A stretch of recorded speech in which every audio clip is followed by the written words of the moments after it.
Hey Oracles, I'm Buddy, the head of marketing for Akupara Games, and today I'd like to introduce you to mod support in Astrea 6-sided Oracles. Last year, we released our dice deck building roguelike, and you might remember me from a bunch of videos talking about our Oracles and how they play. Well, today I have an update. It's a whole new system that's going to kind of blow those videos out of the water. One of the core systems of Astrea is that any individual Oracle has a standard set of starter dice and a standard set of virtues. Every game, no matter how easy or how difficult, that's what you're going to be using.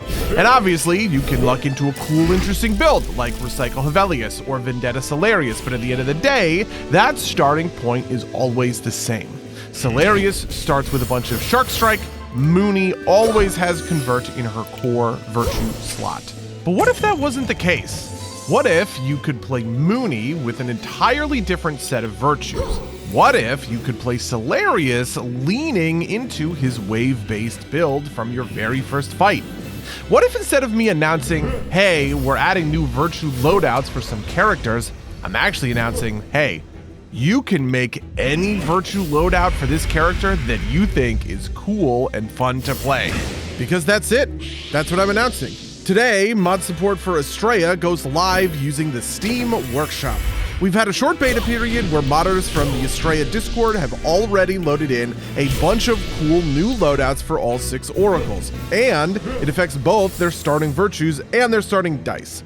If you want to sit down and play a version of Mooney who starts with Moonlight in her core virtue slot and all of her other virtues synergize with Hex dice, please feel free to download Crepuscular Mooney by Dodonax. It's the first mod I ever downloaded. It completely changes the way Mooney plays, and I sat there like, oh my god, I'm in love. But I'm getting ahead of myself. Here's how mods work. First, you need to head to the workshop and subscribe to the Astrea mod loader by Little Leo Games. Little Leo, obviously, are the developers of Astrea, and it is the core that enables all the other mods.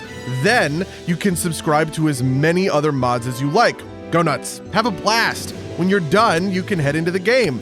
Go into mod settings where you can open up mod pages, turn mods on or off, filter them, browse them, refresh them, the works. When you're done, you can refresh mods, applying changes, even create a new mod right from the interface. And listen, I'm just talking about a slice of the pie.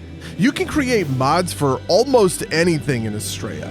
Create new character dice, modify existing dice, new blessings, new sentinels, mute blessings. Modifying virtues are just the beginning. And if you're sitting there thinking, buddy, I'm not a game developer. Well, the good news is anyone can mod for Astrea. We've worked really hard to make things as simple and straightforward for non-programmers among you. So take it from a film student. If I can do it, so can you.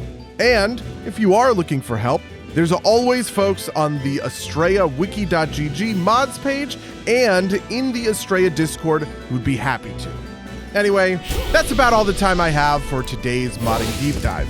If you've secretly had a killer idea for a modded loadout or wanted to change things out for the starting dice pools, now's your time to let the game designer in you go wild. I, for one, am going to be playing tons and tons of these mods starting today. So head on over to the Astrea Discord and send your latest and greatest my way. Who knows? Maybe I'll play around with it on the Akupara Twitch stream. Thanks everybody for tuning in. Stay tuned for new updates to Astrea, and I hope to see you in the next video. Cheers.